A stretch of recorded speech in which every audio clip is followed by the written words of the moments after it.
So hi, welcome to the Noise Podcast with Arcadia Grey. We're asking some questions today about their not so recent album, Konami Code. I'm going to start. So congrats on that, by the way, guys. How do you feel the response to it so far? Absolutely terrible. It's been a really poor response. Definitely not what I expected. People cared about this record a lot more than I expected them to. Yeah. And 2 years later. And now we have to follow it up? Oh, what's that? Some bullshit. It's gross. You guys are like an emo band, though. You could just fall off the face of the earth. Or just start a new project. We've considered it. It's brought up a lot. Yeah. See, the problem with American football strategy is that too many people care right now. You know what I mean? Oh, yeah. Fall off the face of the earth, no one has to care, and then they find out about you later. Yeah. What you do is you drop a pretty okay record, and then you quit, and then 10 years later you get back together. That's, definitely a So strategy. what My Chemical Romance did. That's exactly what My Chemical Romance did, yes. Yeah. My favorite band, My Chem. You could pretty much call us a young My Chem. Really? You could. All of us.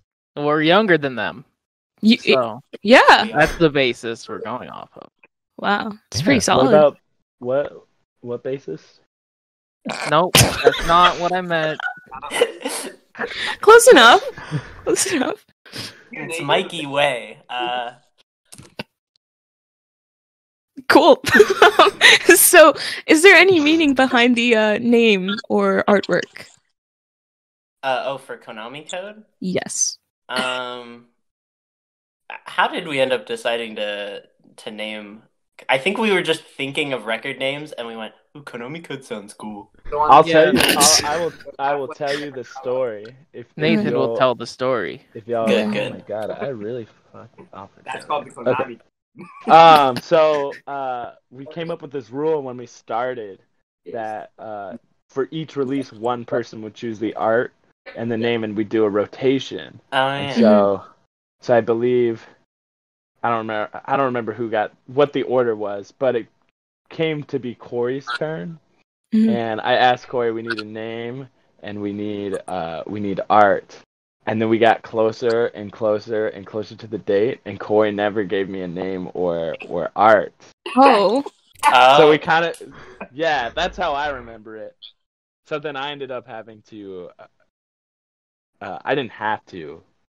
We could have just not have an outline, but I ended up taking the reins and doing some things, and also like sharing thoughts and opinions. But I don't remember why we chose Konami Code. I know why we named Konami Code because the way we described the part was up, up, down, down, left, right. Mhm. Okay. And we were like, okay, we'll call it Konami Code. But other than that, I don't know why we picked it for the title track. I feel like for the title, I feel like Skirt Cobain or literally any other song would be a better title.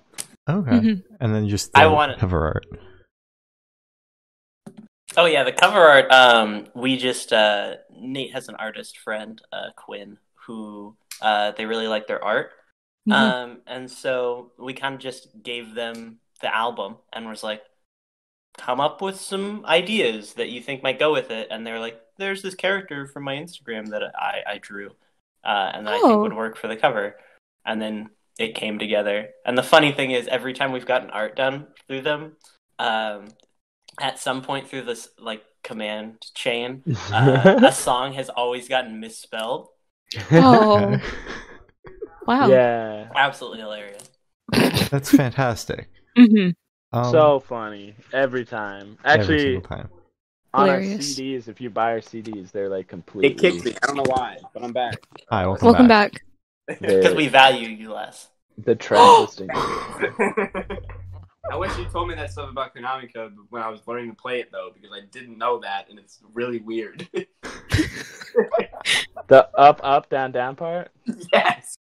Yeah, now you know. It's really weird. Exactly. That's right, now you know. So can you tell me a little bit about your writing process for that record? That was a No, long time absolutely ago. not. Okay. Oh, that well- was. Moving on to the next question. Okay, well then, get out. Yo, the writing process for this record was real fun and real wild.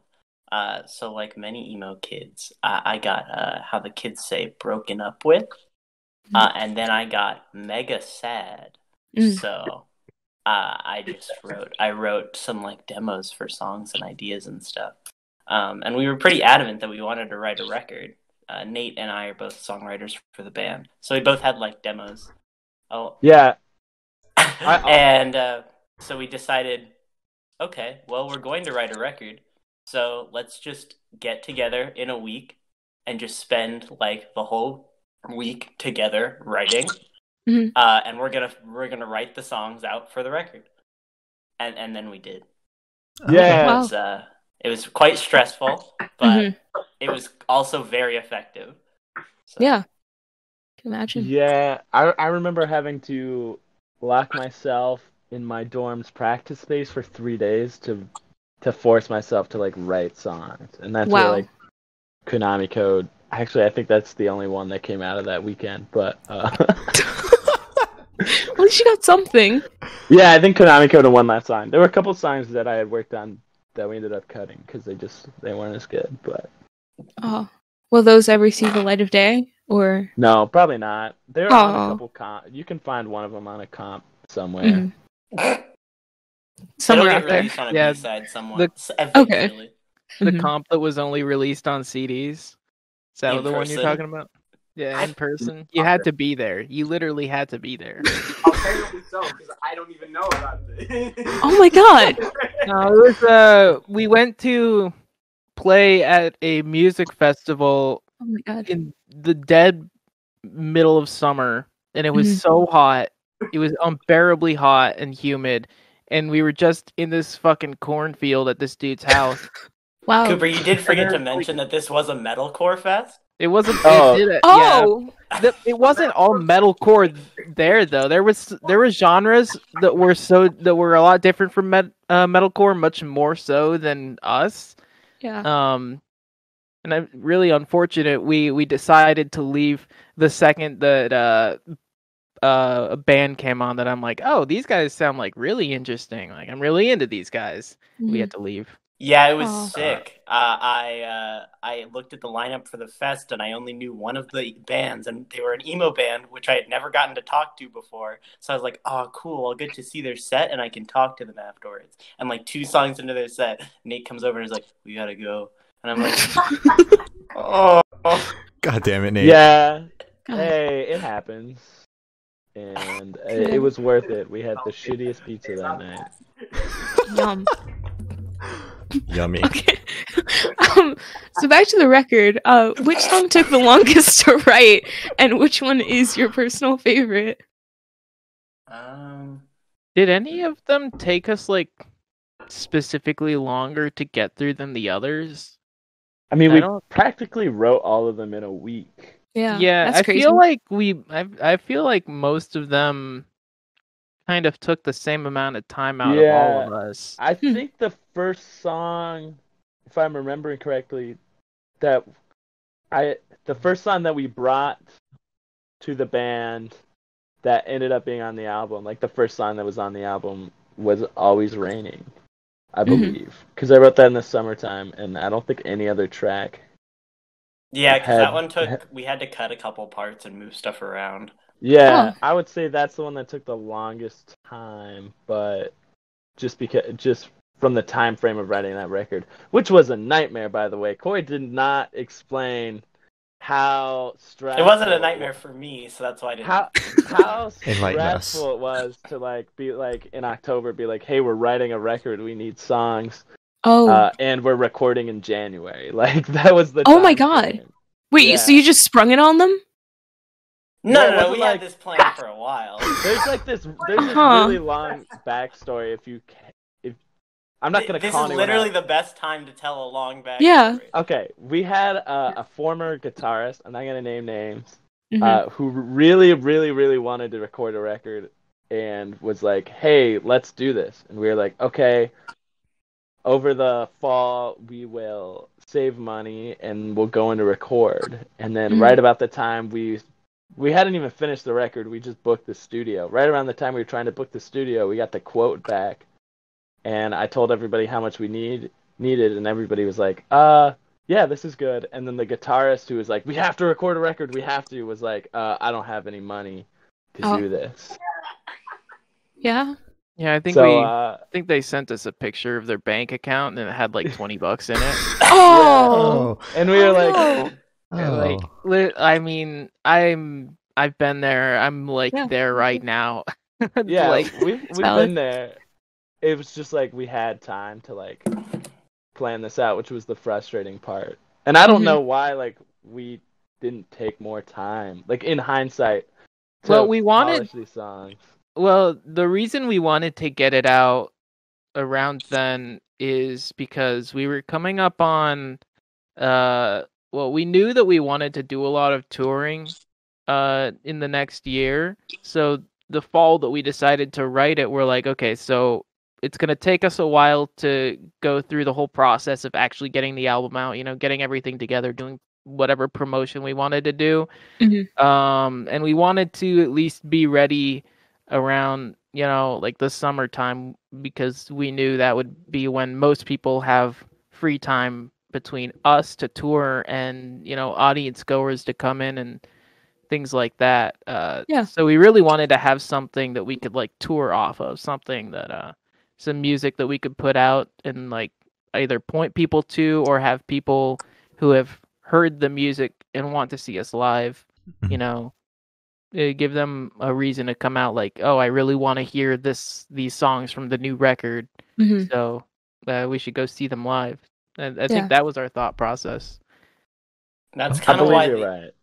Oh, the best way to describe our music is house show music, not because we all really like house shows, but because it's kind of Which written we do, and though. designed. We do very much.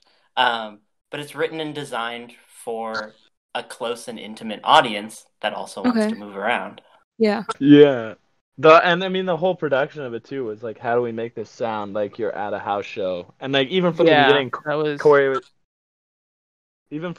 Corey was like, how like writing these songs for a tour, like parts specific for jumping, parts specific for like saying goodbye. Like all the songs were crafted so that we could play them live. And Corey's big rule was every song needs to be in standard so we don't have to tune up or down. Yeah, that's fair. That's good. And then I wrote all my songs with capos, and two of them were tuned down. So I totally disregarded Corey. They insist on putting the capo on the third fret, which totally ruins your inlays. Then your second fret's got an inlay on it, and that's just all wrong. And I despise that so much. I didn't know that's a thing that happens. What, that's you fair. never seen guitar before? At that point, I had been playing guitar for maybe a year. Wow. 2 years. Okay. Which is why the songs are shit. No. The songs are fine. I just don't like the capo though. I'm kidding. I don't know. It seems like most people enjoy the songs. Yeah. Yeah, well, they were scammed. They were scammed. You heard it here first. Yeah, everyone You're all on Twitter is being a con artists. scam. That's all we are. There was that big scandal last week of that one artist that like ripped off a bunch of bands. Oh my Dude, that was god. almost a month ago now. Jesus. Yeah, that was a month I ago. guess it was a month ago. Well, I'm so happy nobody called us out. So. Oh, you're just ripping things off Bandcamp too. So when's LP number 5 gonna come out? Tomorrow? Like yesterday. So where is your headspace at while you guys are writing that album? Well, Don't speak all at Nate, once now. I was gonna say crickets. Sorry, Corey, do you want to talk or? Nate, My head is like always blank, so. Me too. It's okay. What are you saying, Corey? So for songs on the album, Nate wrote "It's Always Rainy," "Konami Code," and one last song, right? Yeah. I wrote those because my whole headspace on that, I had gotten out of a relationship. It had been about a year at that point, but like I was in a really unhealthy, toxic place in my life when we wrote those songs. Sorry, what were you saying, Corey? Oh, I was gonna have you share why you wrote them, and then I was gonna share the ones that I wrote. Oh yeah, I can I can go ahead. Yeah, I wrote Always Raining because all three of those songs except Konami Code. So two of those songs are about this one person I dated. And I wrote Always Raining because they would talk about how bad I cooked my eggs, like, all the time. Wow. And then be like, and then like get mad at me because I'm bad at cooking eggs. So I wrote a song In their about defense, that. the eggs were really bad. They weren't. Were they like dry or burnt? They Under were like seasoned? crusty and like Oh! brown. Oh my god. Yeah, I I mean, Honest, I'd never do that to eggs, just so you know. yeah, and it was It's a crime. the whole song was kind of about this like, this like mentality of like breaking everything that I touch, quite figuratively, and just kind of ruining everything because I have like no self-control or awareness of my space around me. And then Konami Code I wrote because I was at college and my parents like never called me and I wasn't homesick at all and I was like, why don't I write a song about this? That sounds fun. Yeah. And I'm not gonna go into one last song. Corey, what was your headspace about all this? All right, so I have to start with the Fuck Matt trilogy, which is Skirt Cobain, Godzilla 98 Sucks, and then Stonecrest White Stripes. Classics.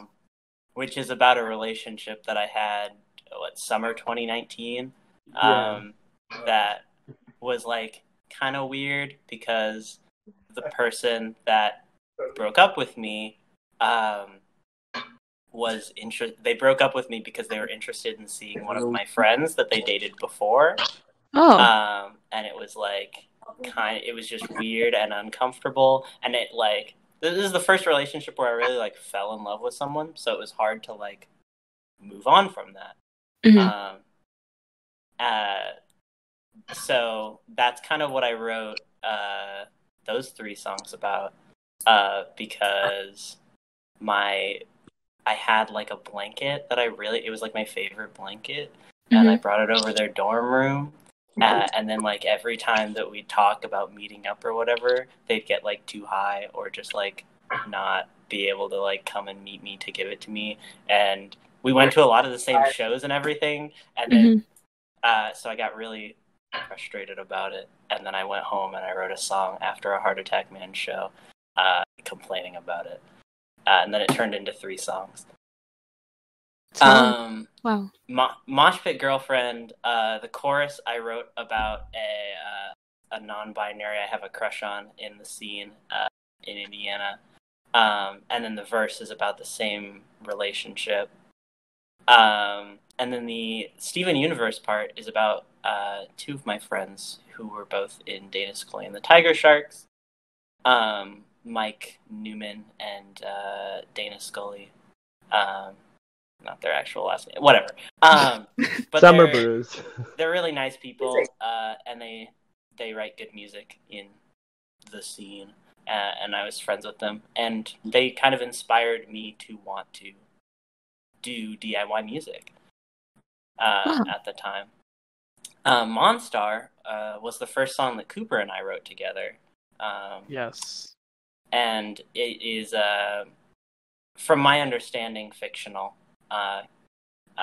But it was just a fun learning experience for the 2 of us. I wrote the chorus when I was in like high school, and I just was sitting on it forever. And I brought it to Cooper, and Cooper was like, "I have an idea."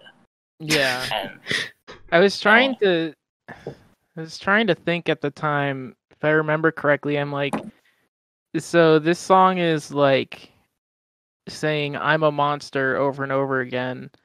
I'm trying to think about like, so why would I be saying that to myself? It's like, obviously I'm having some self-reflection about how somebody else views me, maybe. So I kind of thought about the perspective of maybe questioning whether I'm a like good enough person or not, because we have maybe, and like Corey said, it was fictional, but a friend who is very flaky, and you're trying to understand if they actually care about you or not, and you're wondering if it's your fault or if they're just like really flaky as a person. So that's kind of where that song came from. And Maud joined the band after we wrote the. Yeah. Right. I promise there'll be questions for you as well. Exactly. Maud, what song's your favorite? Maud, which song is your favorite off the record? Philadelphia. It's my favorite. Really? Favorite in general. I didn't say my favorite. My favorite, like, produced song on that was One Last Song. Oh, that's a banger. That one was my favorite for a while. My favorite to play. We played it every show. What'd you say? I said we played One Last Song at every show. Oh yeah, totally. It's a joke because we never have room in the van for me to grab the viola. Oh, Yeah. We can never really play it, but we will at some point. Just one day. Bit more trunk space. Yeah. Just a couple feet. We'll strap it on top. Shows will happen again. If shows don't happen again, then I don't know. I don't know what I'm gonna do. It's gonna be drastic. Oh God. I'll probably. Oh, go ahead. Oh, nothing. Never mind. Yep. Okay. Oh, my favorite song to play live is Mosh Pit. Okay.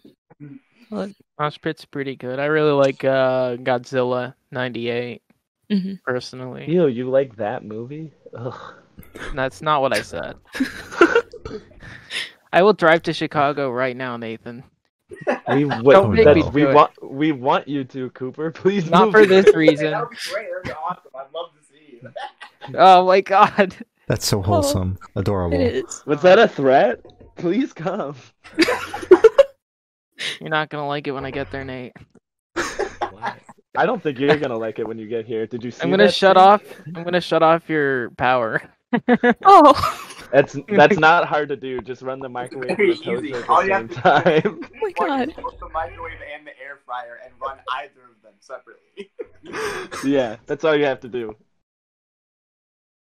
If you really want to freak out Nate, though, you should bring some kind of rodent with you and just put it in their room. Wait, do you not have like? a mouse problem.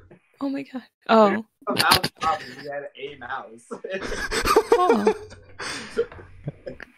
As a singular mouse. It's gone now. Solid. So back to the album again. While listening through it, what band or artist influences pop out the most to you? Oh no, my cow mug. Oh, I think cow mug. When I was writing, I'm leaning this. What were we talking about, Corey? When we started writing this record, actually, when we started doing this band, every couple months, Corey and I would be like, "What 3 bands do we want our sound to be like?" And I don't remember what we said for the record.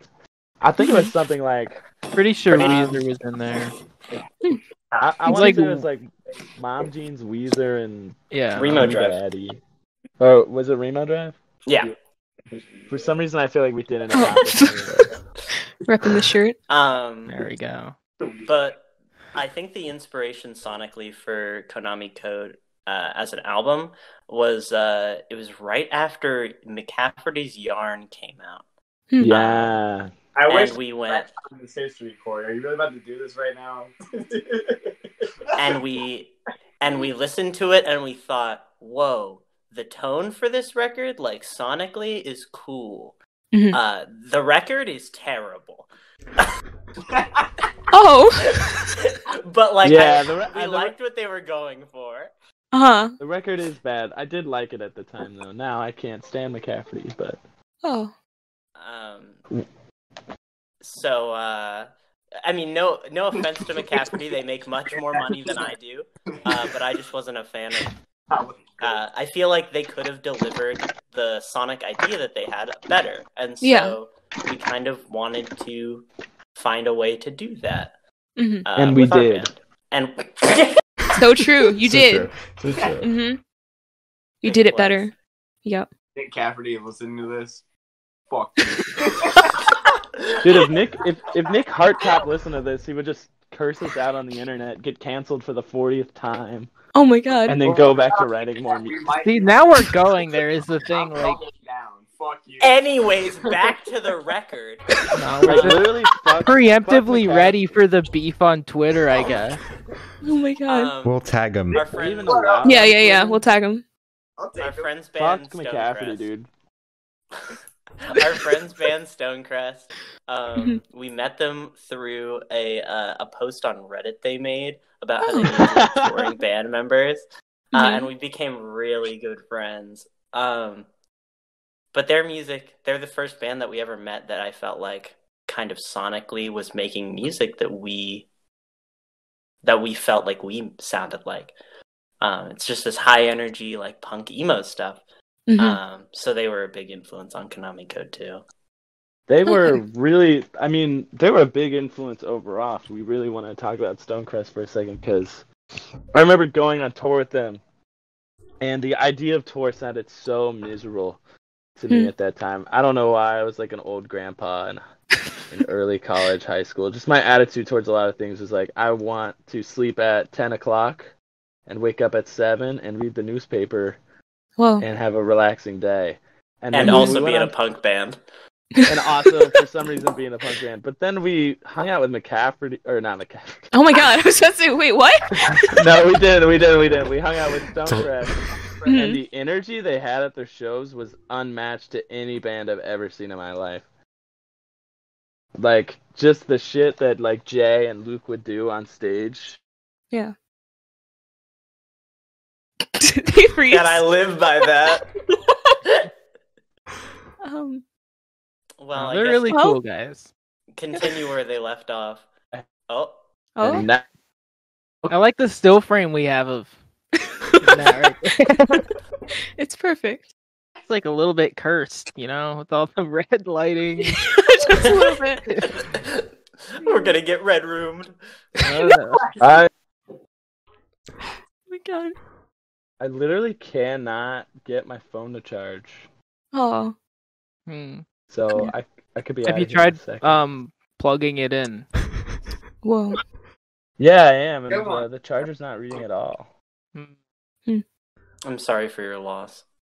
Well, Anyways, yeah, Stonecrest moves around a lot I shows. And Yeah, I know That's right. all right. Solid. Yeah, they move around and are super cool. Mhm. I actually remember talking to Jacob the other day, and Jacob was like, "Yeah, when Jay told me about you guys, he was like, this band reached out to us, and they're good." Like, nobody else that they've talked to is like good at all. Oh. Apparently. Either we're the only ones they talk Whoa. to, or their standards are, you know, Pretty a high. little bit. Yeah, sure. Or down, like down That's here. what I you meant know. to yeah. So this question should be super, super quick. Off the top of your head, I want you to describe this album for new listeners in 3 words. No more, no less. All of you have to do it. The album. I'll take it. Yeah, that's good. Sure. I would probably say emo garage punk. That's good. I would say sad, vindictive, and catchy. Oh, that's really good. I like that one. Oh, Don't worry, the next EP and the next say 3 record are very Beware. vindictive. Ooh, I'm looking forward to it. I would describe it as oh my god, I don't That is 3 words. where The robot voice is back. what? Mhm. I can't. I get my fucking phone. And totally. He's buffering. Oh, Uh, they left. but Okay. I bet they'd say something funny if they were here. Mhm. This is the cyberpunk of podcasts right here. Yeah. Awesome. So, should I move on, or do you I want to think we're wait? gonna have to keep rolling. Okay. sure. So is there a certain feeling or emotion you want this album to invoke in your listeners? Vindictiveness. Okay, that's a pretty obvious one right there. Yeah. Mm-hmm. So, like a lot of sad kids, I struggle with what the kids call depression. And that's kind of been prevalent throughout my life, but since leaving high school and my adult life, it's been harder. And I started Arcadia Grey right after like a really bad party that I went to that I was like, I tried to like die or whatever. And I was like, well, maybe I can use music as an outlet or whatever. So this album is just purely out of spite. And that's all I'm living for at this point. And that's not it. It's kind of a joke and it's hilarious, but it's also true. Wow. Okay. All right. So spiteful. Spiteful. Yes. Okay. Mm-hmm. So in the nicest way possible, why haven't you guys put any new music out in like the past 3 years or so? Well, we haven't put any new albums out, but we have been dropping, the occasional like split or the single or whatever, compilation, things like that. Parking lot sing-alongs before or after Konami Code? Parking lot was before, because that was when we had a certain poor guitarist. Right. Yeah. That's a good song, okay? That is a good song. It's a very good song.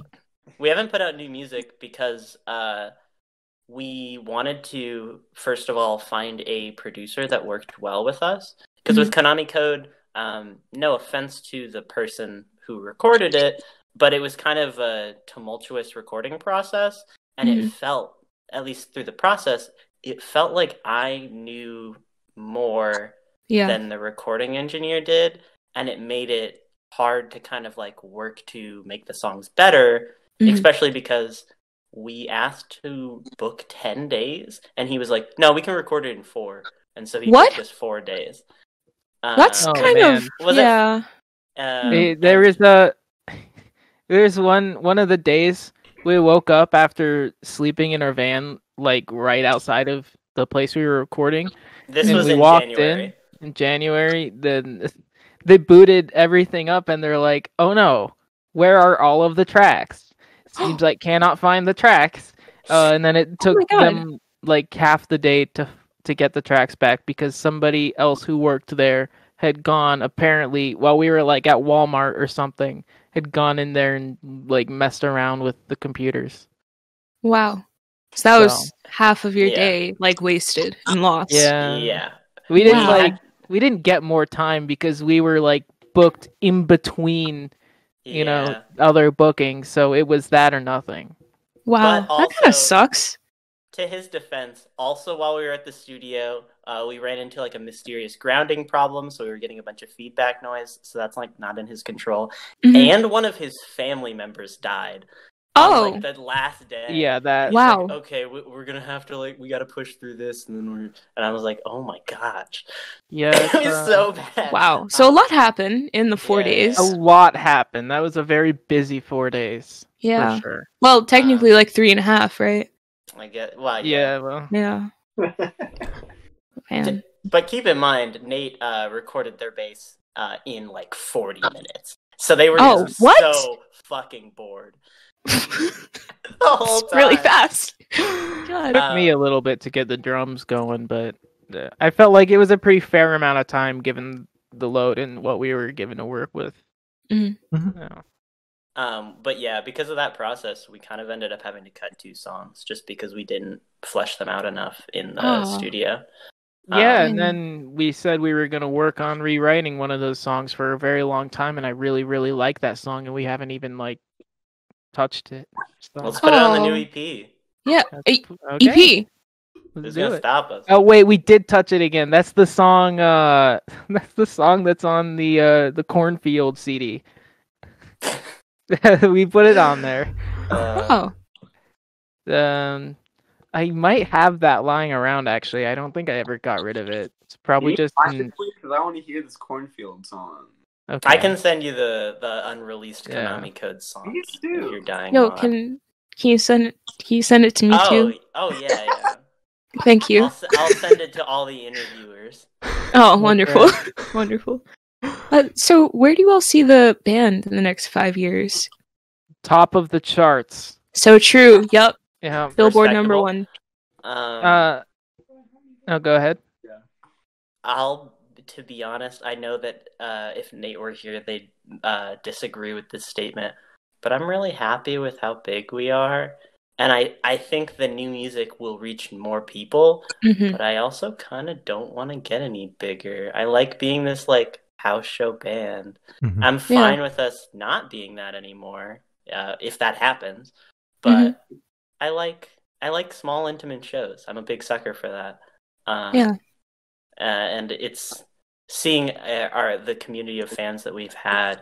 I distinctly remember right after we put out the record, we played Monster and people sang the chorus back, and I started crying. Oh, because I never thought people would do that. Yeah. So right now, for the band, we have a bunch of songs like written. We just haven't recorded them. So it's basically tackling that, and then if we're able to tour this year, that'd be great. If not, okay. But honestly, in the next 5 years, we just want to get back to touring and playing live shows. Definitely. But my personal only goal for the band left, because when we started the band, we all had goals and stuff. So mine was to play to a 100 cap venue, and now it's and I didn't think we'd pass that, and we did. As you should. Thank you. My only goal right now is to play an Audio Tree live set. Yo, yeah. And I don't think Konami Code is there, but I think our next record will be, so. Hell yeah. Yeah, that'd be great. Be sick to see you guys up there. Also, in Chicago, so we're like... Oh, yeah.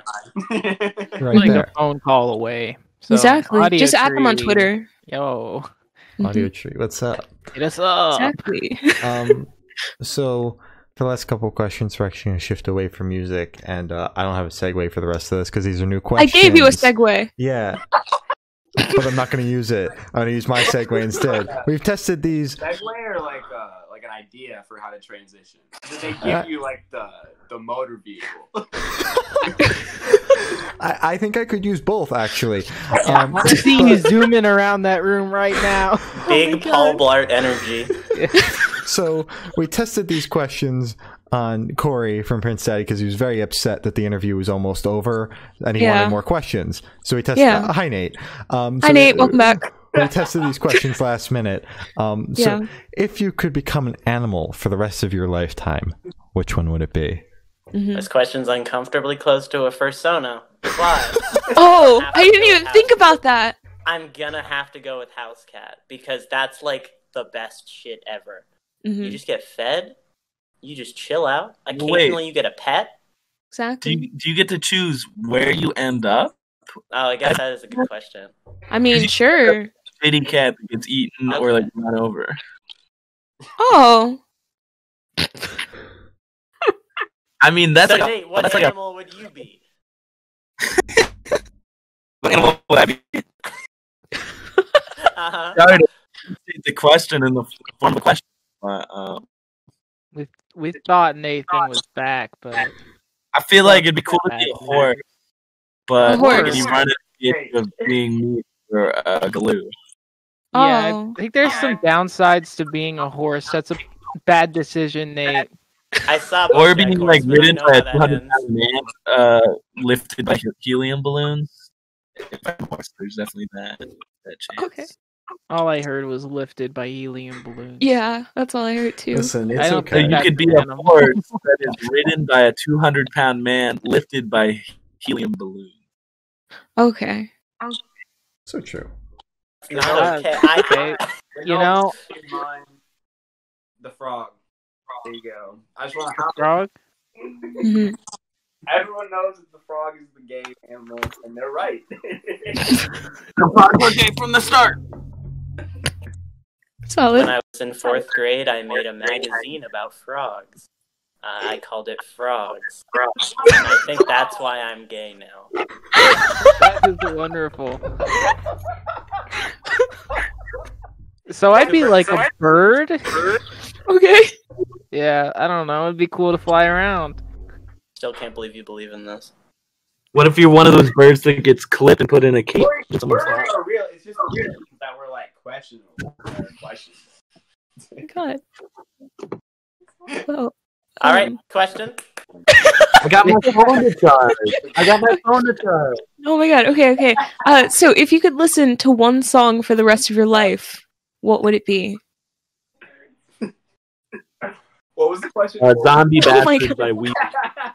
Oh my god, everyone's talking at the same time. Yeah. I'm gonna start calling out names. Everyone shut up. I want to talk so bad right now. Corey, you can go. Yeah. Yes. So one song for the rest of my life. I think I'm gonna have to go with "Skater Boy" by Avril Lavigne. Big So fan true. of that one. Banger. I've bought every time I get close to a person, I buy them an Avril Lavigne CD of her classic I 2001 have album. 3 copies. Were you asked to speak, Nate? God. I'm gonna pass the talking stick over to Cooper. I've got the talking stick. I'm gonna talk now. If that's okay. I think I would. It's like a really hard question to answer. But off the top of my head, the first song I thought of was "Famous Prophets Stars" by Car Seat Headrest off of the updated, I think either 2018 or 2019 version of Twin Fantasy, Face to Face. I think. That song just hits. It's a long one. It's like 12 minutes long. My God. But damn, dude, does Will Toledo know how to write a climax in music? For sure. Mm-hmm. That's one of my favorites. So Solid. the talking stick can now be moved. Who are you giving it to? I don't really like anybody here. Okay, I'll give it to Maud. Okay, great. Hello, everyone. My name is Maud. I have a talking stick now. Congratulations. I'm a Gemini, and I enjoy long walks along the beach and sunset. I love that song. If I had to listen to only one song for the rest of forever, I don't know, Delicate by Taylor Swift. Okay. Solid. Great song. Are you gonna? Nate, you may now speak. Yeah. Oh, I get the talking stick? Yes. Yep. Okay. All right. I'm now going to filibuster for 4 hours. I don't know. The first thing that came to my head was Stockholm Syndrome Interlude by Blink-182. Interlude? Yeah, the where it's like, dear lover, and then it's like a talk. the note. Yeah. Yeah, the note. Mhm. Or Zombie Bastards off the Black Album from Weezer. Okay. Solid. How do you not want to listen to Die, you zombie bastards? Rest of your life. I don't think so. I just want to know that Nate made me listen to that whole song last night. Oh my God. Zombie Bastards, the whole thing. Well, Maud, how do you feel about that song? I think it's pretty bad. Yeah, I do too. It's a good pop song. If it were sung, as we were saying, if it was sung by I like, don't agree with that either. If Carly Rae Jepsen sang it and the words weren't "die, die, zombie bastards," it might be pretty good. Yeah. Yeah, but then it is Rivers Cuomo, and those are the words. But you were talking about how on the new Weezer record, River says, "Sung Un can blow up my city and I wouldn't notice." And you think that's a better lyric than "Die, die, you zombie bastard"? 1,000% I do. Mm-hmm. You know, The Moonline makes sense within the song because it's about how he doesn't pay attention or listen to anything while he's playing the piano. Zombie Bastards is literally about how he doesn't like haters, which has never been a good subject for Rivers Cuomo. Any song he's ever written about how people don't like Weezer has been terrible.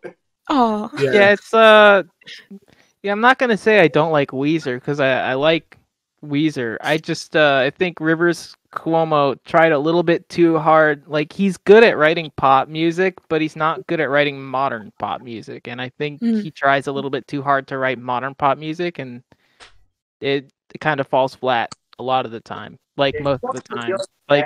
Like they have 3 albums that work is the thing. Oh. And they come out with like 12. So Yeah. I only like the Teal album, and that's the cover album, Yeah. so I think that says a See, lot that for didn't me. actually perfect write because they any of didn't it. even write any. Yeah. Exactly, yeah. That's a good choice. I commend that bravery. Thank you. So, I have the honor of asking the last question, and I need you guys to walk with me, okay? So you're on a desert island. You can only bring 1 book, 1 movie, and 1 person. What and who are you bringing?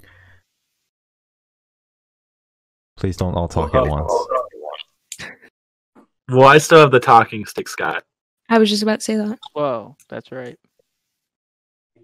Well, as the most important member of the band, No, I have the talking stick, Corey. I never gave all right, then answer. you permission to speak, but I No, Sean? Sean gave me the talking Answer. My name's Shane, but close enough. Wow. Okay, great. stick. I was referencing Sean. the movie Circle. Of course. Yeah, sure. What's your Um, answer? My Sorry, Shane. My answer would be, for my book, I would probably bring Beyond Good and Evil by Friedrich Nietzsche. Because nothing more than to be like super existential island. I would bring Coraline with me because she's my best friend. Oh, fuck. Mhm. And 1 movie. What do I have here? Corey, how do you feel about watching Circles over and over again? Oh, The Circle on Netflix, great flick. Yeah. Definitely a comedy. I don't think it was supposed to be. I Oh. think you guys are talking about different movies. No, we're talking about the Circle. Oh, The Circle? I Okay. thought you said Mhm. Circle. So. Yeah, I just heard No, I circles. couldn't remember if it was Circles or The Circle. But that's the one where there's like 40 people in a circle, and they have 2 minutes to pick someone to die. Oh. It's going to be this interview in about 30 seconds. All right, All right, the talking stick has to move really fast now. Mhm. Corey, your turn. Okay. Book-wise, I'm a big fan of Malcolm Gladwell, so Mhm. I might pick. The tipping point. That's not a bad book, but it's not my favorite. I'd probably pick Talking to Strangers. I've been reading through his, I was going to say discography. Close. But he's a cool writer. Anyways, movie-wise, I might pick either Creep or the Poughkeepsie tapes, Mhm. because that movie's big fucked up. And for people, I think most of my friends know this, and I guess not a lot of listeners would, but I spend a lot of time alone, and so I'd have to pick somebody who'd be cool with that. So I think I'm gonna have to pick Cooper, because Cooper would just be gaming the whole time. So Solid. Yeah, I get to smuggle in an entire gaming rig inside Yeah. of my book. You know. Oh my god. Okay. Cooper, you do get the talking stick as well. All right. So I think for my book, I would bring The Secret Cipher of the UFOnauts by Alan Greenfield, because I want to be educated on how to take meaning from things that probably don't have them, but make them fit my own narrative. And I Okay. really love alien stuff, and that fits in there. That's like what it's all about. So for the movie, it would probably, in the same theme, be Close Encounters of the Third Kind. Do you like that movie? Yeah, No, fight bring him to the desert island, mate, because he hates it. yeah, that's right.